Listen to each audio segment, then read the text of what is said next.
Okay, I think we're ready to get started.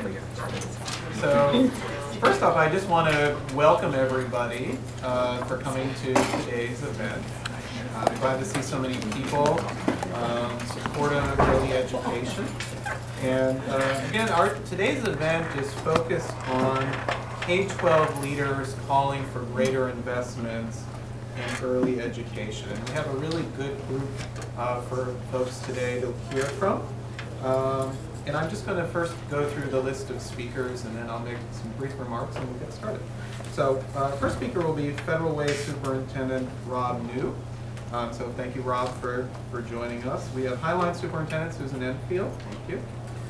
Grace is one of our ECEAP parents. Thank you for joining us. Marla Claffey is a kindergarten teacher.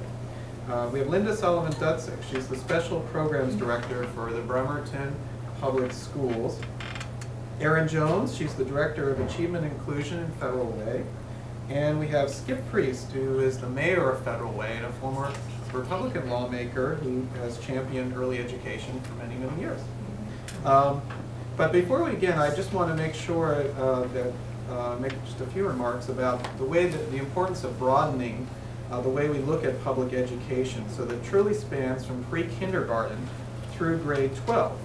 While new funding and reforms are needed in K-12, we will not obtain the kinds of educational outcomes taxpayers expect and children need to be successful without expanding access to high-quality early education for our most at-risk 3- and 4-year-olds. High-quality early education programs like our state's preschool program called ECEAP get our most at-risk children ready for school. And research continues to show that children that have been through high-quality early education programs are less likely to need costly special education services, are less likely to repeat a grade, and are more likely to graduate from high school. That's why our association, along with K-12 leaders represented here today, are calling for lawmakers in Olympia to expand our state's preschool program by at least 1,500 children this biennium, and while also making targeted investments in services for our most at-risk infants and toddlers. So now I'd like to turn it over to the Federal Way Superintendent, Rob New. Thank you.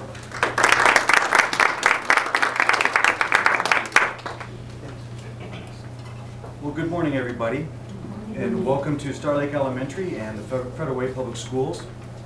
Looking out at this audience, I feel like I'm about to preach to the choir. So can I have a hallelujah? Can I have an amen? You know, Joel just said it all, and from Federal Way's perspective, we are intensely focused on equity, access, and opportunity for all children. And we know that early learning is an effective, if not essential, strategy. But at the same time, we know that in this region, we are one of the 3 districts with the most or the greatest unmet needs of eligible 3- and 4-year-olds. And so without the funding and without the support, and without those services, we lose a tremendous opportunity to impact those students' lives and close the gaps that we're working so hard at the other end to close. So the call to the legislature from Federal Way is simple, that if we want our students to be successful throughout their K-12 experience, to graduate high school, to be college and career ready, and to have successful adult lives, then we've got to start at the early learning level. We've got to fund our children who are most vulnerable, who are our youngest, and that we need to provide those interventions, those supports, those services before they get into a situation where they're playing catch-up. Because as soon as they start playing catch-up, they lose out on all those opportunities that we provide in our K-12 system. And what's paramount from my perspective is that our students go through their schooling experience and that their core academics, their reading skills, their math skills, those foundational skills are guaranteed, they're given, which then allows them the opportunity to explore their areas of interest, engage in their areas of interest, and that they have the opportunity to go deeper and find out who they are, not spending time in special ed classrooms or remediation programs. So, from Federal Way's perspective, it's time that early learning be a part of basic education, and then we fund it fully. And that the legislature follow the clear ruling. Thank you.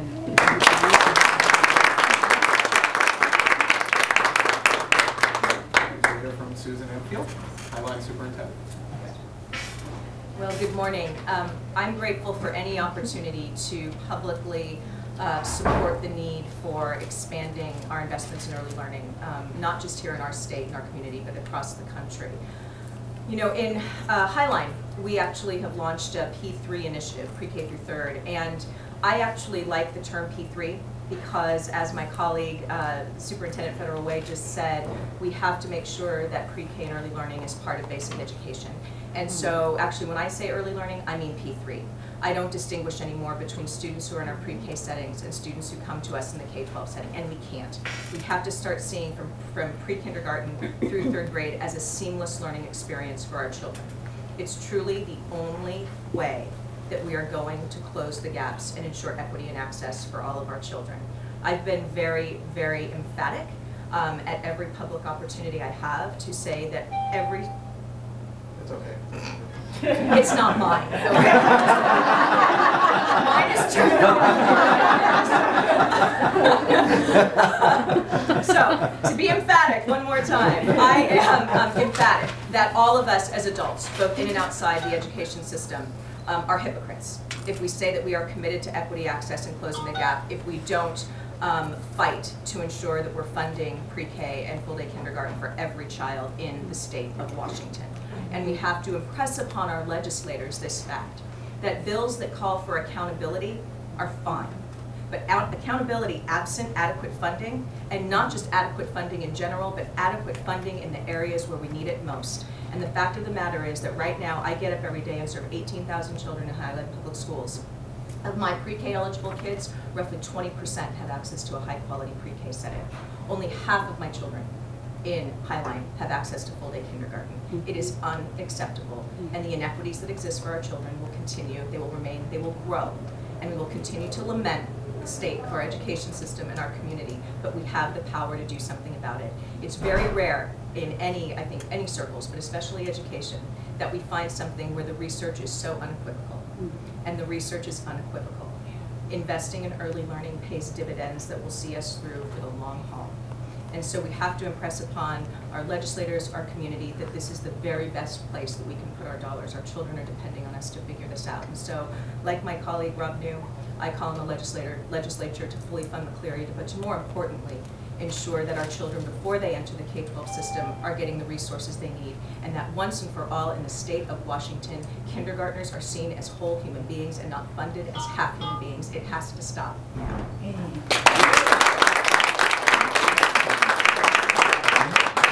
For folks that are listening on the phone, that was Highline Superintendent Susan Enfield. Our next speaker is Grace. I'm going to try one more time to get your name right.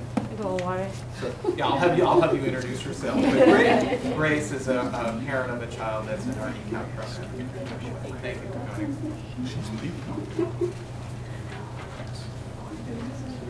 My name is Grace, parent, ECEAP parent at Norman Center. I have my little girl Abby, whom I'm really proud of, because Abby is a product of ECEAP. Abby, English is her second language. She just came in the country last year. She could not speak any word. But I'm speaking of today, she's telling good stories. These good stories are coming from the ECEAP class she's getting. And I really just have to thank all the people behind ECEAP, because you have somebody to look at and say, she's our product. I thank our family support. She's done a very good job. She's like a mother. You don't know how it feels when you're really so upset and somebody says, hello, welcome, I have some tortillas for you for home. You know, it makes a difference. It makes a difference for us parents. And I believe even other family support staffs are doing the same to other centers. Same thing with the teachers. They're like my sisters, I would say, who are really focusing so much on Abigail to go to another level. And I believe it's happening to other centers for ECEAP. As a parent, I see this program in different perspectives, as economic and social growth. I see it as a foundation for education. I see it as community development. It's all a one-stop center. We get all this at ECEAP Center. Because of its comprehensive programs, I see the emotion we get. I see that, I don't know how to explain to you people, but this is all at ECEAP Center. Because it's through this that our children are directly engaged. They feel at home at the same time at school because they have a teaching model which is called learn through play. They are playing but being educated, which makes them get interested in studying, and we believe that will be success in the future. Another thing is the interaction. I see my Abigail with my Luganda, with another person speaking Spanish, and another person speaking English, another person speaking another language. Learning how to go along with others makes a difference. Success depends on how best we interact. So I see education succeeding because of the way ECEAP is setting up. So, as for me, and other stories at the kindergarten level, at the ECEAP parents, because they really cry when you see them and when you hear the stories. I believe this is the time for us to be helped, for us to look at these children differently. Study proves that children can get in as much as they can at the age of 0 to 5 years. So if I put them at home, there's nothing much I can do. But it's only this program can help us. But the only way this program can be respected and being kept strong would be by integrating it in the education structure. So that I don't worry. You see, how many parents are really staying at home? They don't work because they have to look at their children. But if they're at school, that means we are going to be economically developing at the same time. That time we can use it to do other things that are going to help us. My last request is, I wrote it down strongly. This is from the bottom of my heart and from the bottom of other parents. As a member of ECEAP family, I'm strongly recommending to the state legislators to invest in ECEAP and integrate it into the education structure because it plays a great role in our children's readiness for school. Investing today in ECEAP will serve the future of Washington State. Its education quality, values, and cost. It will also boost up the social and economical standards of Washington State. Thank you so much.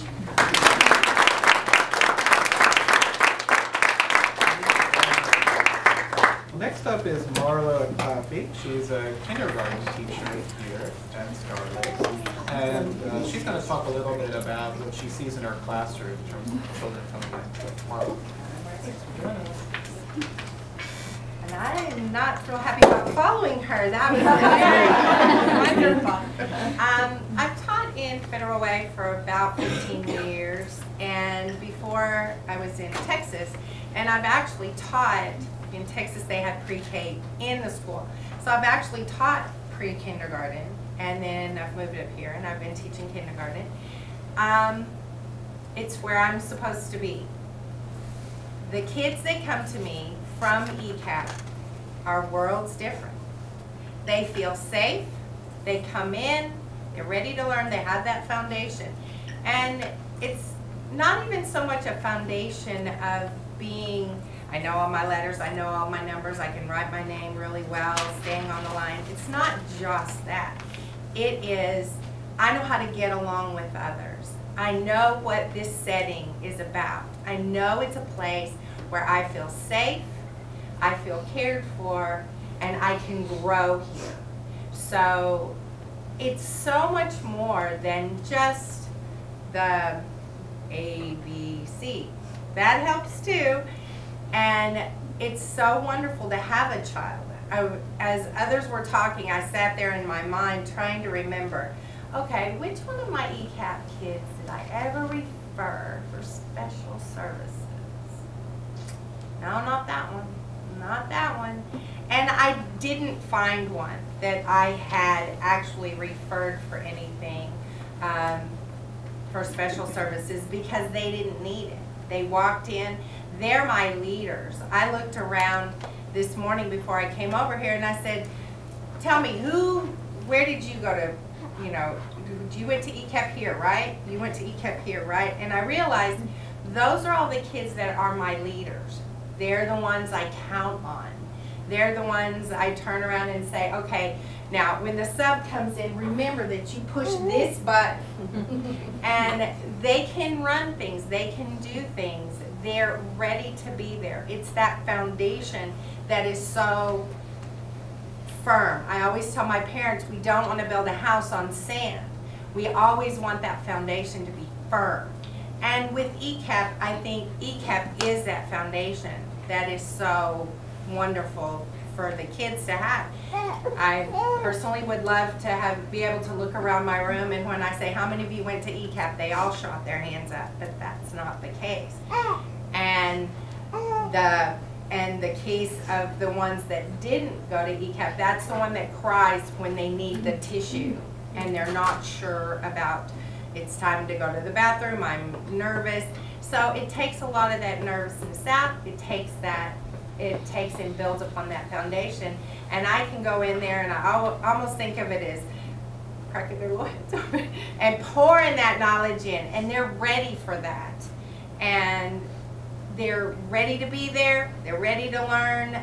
It can be as easy as yesterday we were talking, boom, they knew different things about insects. And I'm going, okay, I'm more on the knowledge level when we're doing the KWL, you know what that is. What I know, what I want to know, what I learned. And I'm like, and that's wonderful because I hadn't said anything about bugs yet. And they knew it. Where'd you learn that? Oh, in my ECEAP class. Where'd you learn that? Miss Shelley taught me that. So, if legislature, get busy. We're ready to have them all. Okay? I want them all around the board. On day one, I want all of them coming in, sitting down because they're ready. They know where they are. They know they're safe. They know they can do this. And then I can just pour it up. And again, I don't know of any of them that I've ever referred. I don't know of any of them that have ever truly struggled. I can't say that about the ones that did. So 100% ECEAP would be awesome to the teacher. Thank you.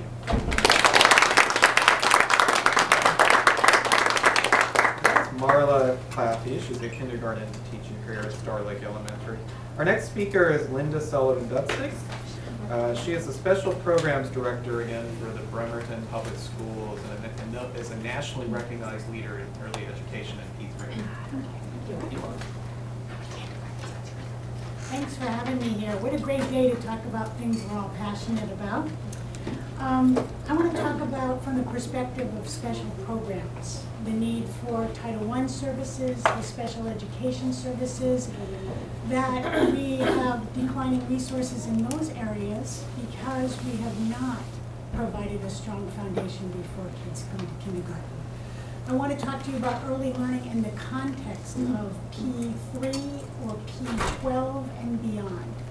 A comprehensive system of support rather than people trying to struggle with limited resources to build part of the system and leave the rest out. So just from our own experience in Bremerton, we work with wonderful people. Jill Brenner's here with Kids Starting ECEAP, with Kids at Community Resources.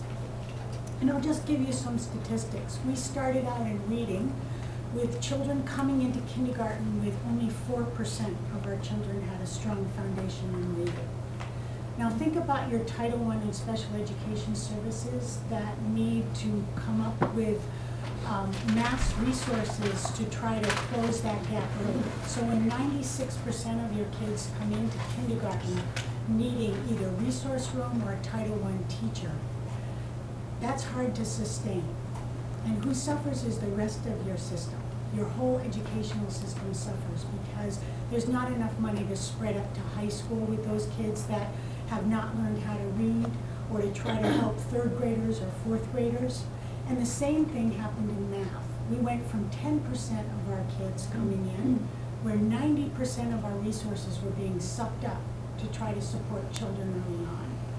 Now we fluctuate between 54 and 63% of our kids coming in with a strong foundation in reading. And our latest WA Kids scores are 88% coming to kindergarten in reading and 68% coming in math. So then we can use our special ed and our Title I services to reach down and support more children in early childhood settings. We do community faith-based ECEAP and STARTS, and we get to shift up resources as well for those kids where it's their last chance before they leave us out of high school. So every year we save $4,000 per child that comes in per year that comes into kindergarten with a strong foundation. Now, we've been doing this for a while, and what we found out is you lose some of those gains when you followed up by halftime kindergarten. It makes no sense at all. You really need to follow quality early learning with full day kindergarten. Why would you take the middle out? You know, we look at our scores, we see a little dip at middle school. No one says, hey, let's have the 6th and 7th and 8th graders stay home, because they seem to take a dip during that time. We really absolutely need full day kindergarten, but within the context. I hear talk of people having to pick and choose. Why would we do that? It's not full day kindergarten opposite early learning.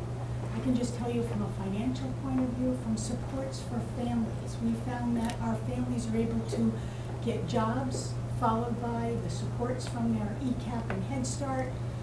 They take them along. Full day kindergarten allows them to have a job and also allows them to get health care benefits. You think about what that does for the children that we're trying to serve. So I've taken way too much time, but it's just so exciting to see people here that are as passionate as we all are, and very intelligent people. I go all around the nation talking about Washington State. We are known for really thoroughly thinking things out. And so this is a great opportunity for us as a state to continue that good work and really accelerate it, because our kids need it. So thank you. Again, that was Linda Sullivan, Dutsick, Special Programs Director for Bremerton Public Schools. All right, we have two more speakers. Our next speaker is Erin Jones. She's the Director of Achievement and Inclusion at Federal Way and used to be an Assistant Superintendent at OSPI. Thank you for joining us. So actually, I want to speak to you today as a parent first, as a classroom teacher, then as Assistant Superintendent, and now as the Director of Equity and Achievement. For me, I have a very personal journey in this work around early childhood and full day kindergarten. I have 3 children. They're currently 16 years old, 17 years old, and 18 years old. I don't know that I'd ever do that intentionally again, but the interesting story is 2 of my children are biological. And so I had them stay at home with me. I chose to be a stay-at-home mom when they were younger, and we chose to take a huge pay cut, but I really believed that I needed to invest in my children when they were young. They're 2 black boys, and I knew the statistics because I had been in this country. And for those of you who know me, I was raised in the Netherlands, so I came from a completely different system. But as I watched this country and what happened to little black boys, I had a huge decision to make when my children were born. And I said, you know what, I'd rather have less money and make sure that my boys, when they enter the K-12 system, know how to read and write and do math. And so I invested in my children. I actually started a little school in my garage, and we began to not only educate our 2 boys, but about 10 other kids in our neighborhood. And just as that time was finishing and they were entering the K-12 system, we got a little girl, and we ended up adopting her. And she had not been exposed to quality early childhood. And what's interesting is over time then, when she turned 6 and 7 years old, I watched the difference in how my boys were able to access school and how she was able to access school. Her exposure to reading and writing and language was so much less than my boys. And I knew she was not less intelligent. That was really obvious to me. She was highly intelligent, but she had been exposed to much less language and much less literacy. And so I began to pay my daughter. You know, people say it's bribery. Okay, whatever it takes to get my daughter to read. And so I began to pay her to read. And we began to really invest, because one of the things I believe about America is we pay for what we want. So I said, well, what the heck, let's pay $1 a book. And so I can tell you now, this little girl, when she came to me at 6 years old and announced at the dinner table, I will never go to college because people like me don't go to college. She said those words at 6 years old. She is right now, actually next week, starting her 3rd semester of community college at 17 years old. But I believe that all stems back to the work that we had to do over and over and over for years. We had to overcompensate for what she didn't get when she was little. And so for me as a mom, I walked into the classroom then, once my children were in school, with a different passion around this work. Now I started my career with teaching 4th grade kids, but then moved up to middle school, and most of my career was middle school, and I could tell the difference between children who'd been exposed to quality early childhood and those who had not. And now, as the Director of Equity, one of the things that I know passionately about is that dropout is not a secondary issue. It's not a middle school and high school issue. It is a preschool, kindergarten issue. Because you've already heard someone talk at the beginning about the rules of school, knowing how to sit down, stand up, go to the bathroom.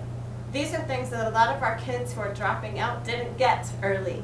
And so as they walk into buildings in kindergarten and have not had exposure to early childhood, those kids already feel like outsiders, foreigners. And so for me, my greatest passion is how do we teach kids the rules of the game before they get to our K-12 system? Let's not wait until kindergarten, because dropout begins the first day of school, when they walk in and feel like I am no longer home. I don't recognize anyone. I don't understand the rules of how this classroom works. And so here we are as a state investing tons of money in dropout prevention, investing tons of money in incarcerating our youth, when really we know the answer comes in early childhood, teaching the kids the rules of the game, exposing them to the language of academics. And so for me, my cry to the legislature is we're going to pay one way or the other. How about let's invest instead of react? And so the true investment is let's make sure every child in our state, particularly those who come from other countries who don't speak the language, particularly those in poverty, let's start there and make sure every last one of those children has exposure to high quality educators and quality early childhood programs, but also that full day kindergarten, because it does not make sense to say we'll give you full day early childhood and then you'll only get 3 hours a day. And here's what I know about families, because we were that family. I don't have money to put my kid in daycare for that afternoon, so then what am I going to do as a parent? That means I can only work 3 hours a day. Grace put that so well. This is not only an educational issue, this is an economic issue as well. And so legislators, I think the answer is clear. There's no more research. Let's not have another research project to figure out where the money needs to go. We know where it needs to go. Let's invest it in the right place. And early childhood and full day kindergarten. Thank you.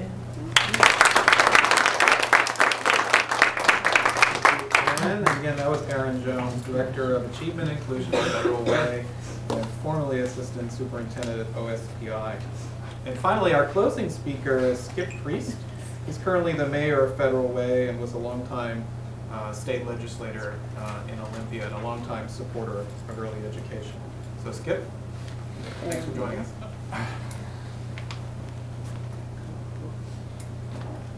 Well, thank you very much for the opportunity to be here. It's always impossible to follow Erin in particular, but nonetheless, I seem to get that opportunity more than I'd also like to thank all of you for coming here today. In fact, one of the people who has not been introduced yet is Claire Wilson, member of the Federal Way School Board. Claire, thank you very much for coming as well.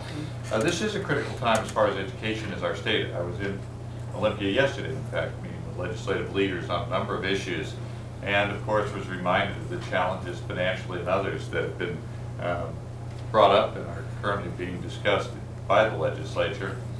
At the same time, I was also reminded that this is not a partisan issue. When I was fortunate enough to work with Representative Sullivan in Olympia, authoring the major education reform legislation 2261 and 2776, there was a belief, not by Republicans, not by Democrats, but by all the legislators, that ensuring that we had an high-quality education system was absolutely critical. And I was talking to Joel before, and was reminded, in fact, that the original 2261, House Bill 2261, had made early learning for at-risk kids, in fact, part of the definition of basic education. And ultimately, as one who participated in the McCleary decision and testified in that case, I was reminded again about the importance of exactly why we prioritize and why we highlight early education. The questions that have been raised here and comments have been made talk a lot, and in fact they're confirmed Olympia, that there's not enough money.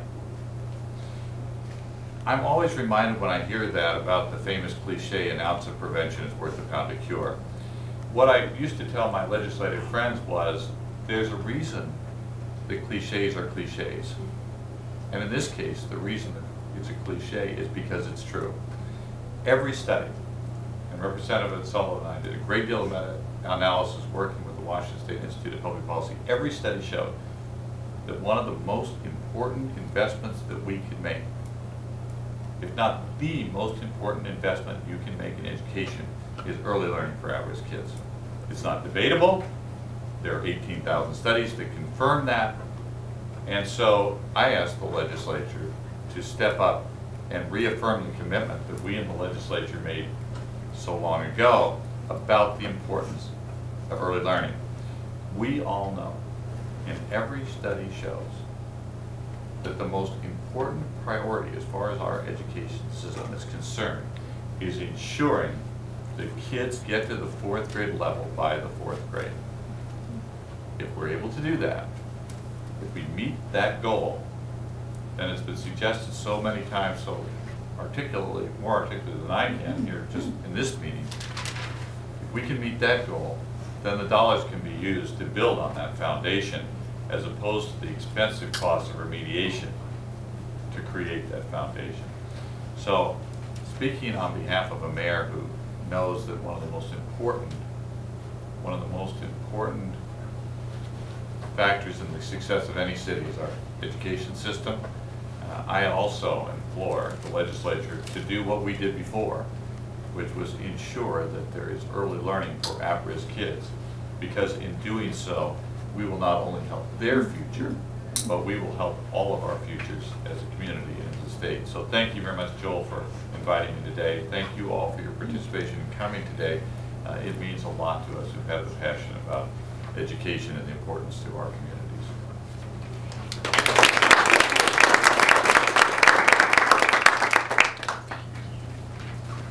And that was Mayor of Federal Way, Skip Priest.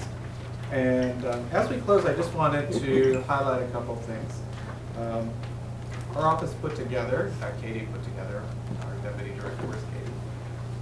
Yeah, hi.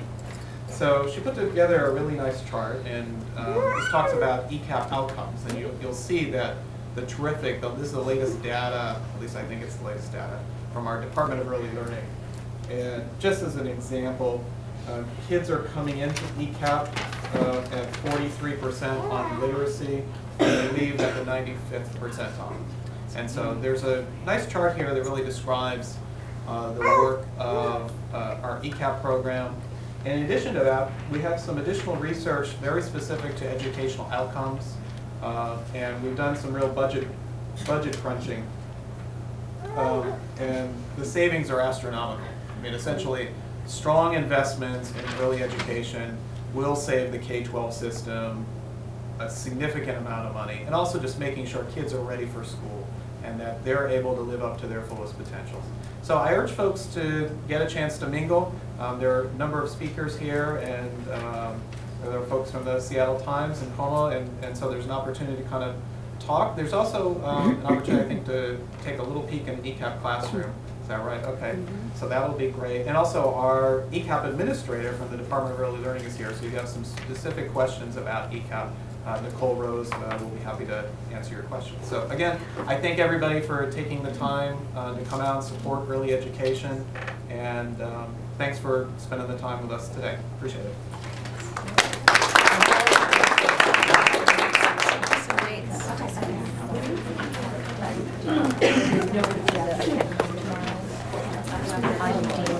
How's that?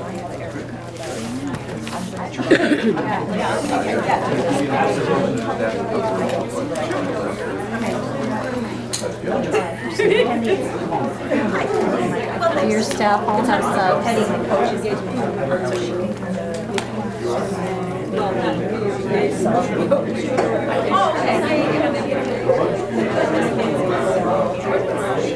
Bring it in and share it.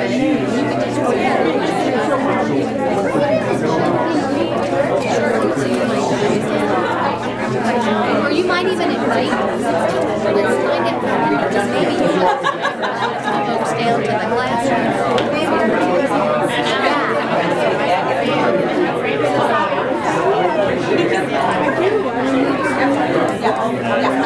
Let's wait till Joel gets down and get a little.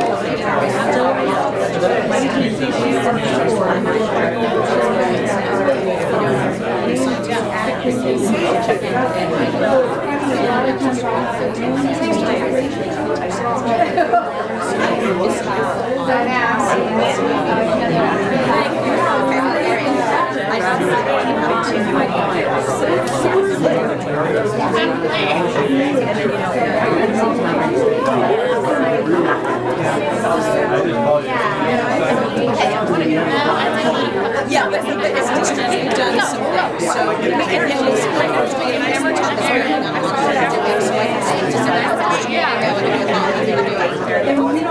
oh, I'm so happy to do it. Well, it's easy to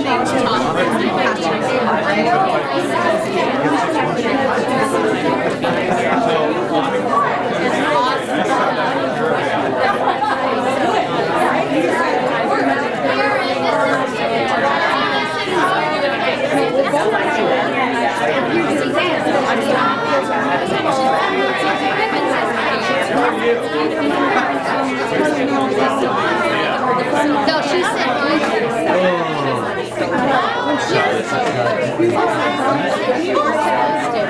conflict of interest. I was ready to keep going, but I just kind of off. That's where you got it. I kept rehearsing the whole thing. But you got to start to I never even go up on your things because yours feels right. It's perfect how you laid it out there. You said things I would have said.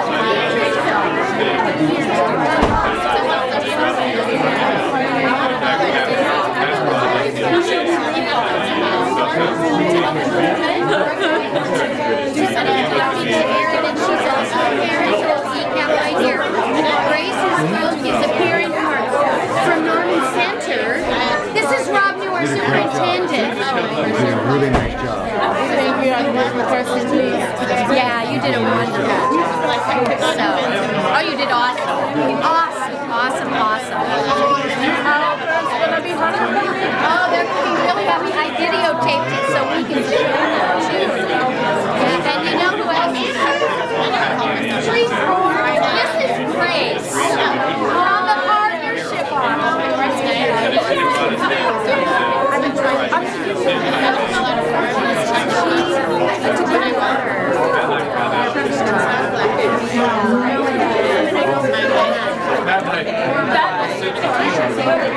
oh my God. That's amazing. My daughter is it at 11? Because they won the, my daughter will die at 11.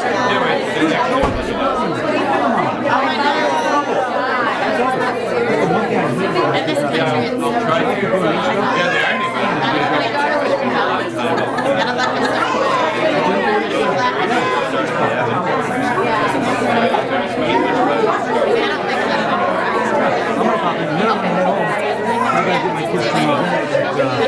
Essentially, and we didn't time. We're training tonight.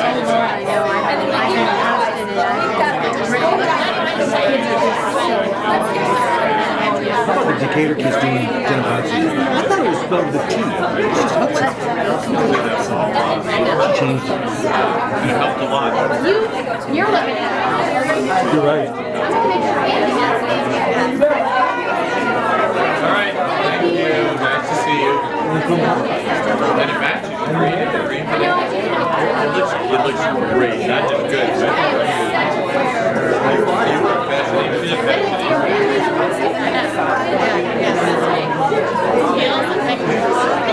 best.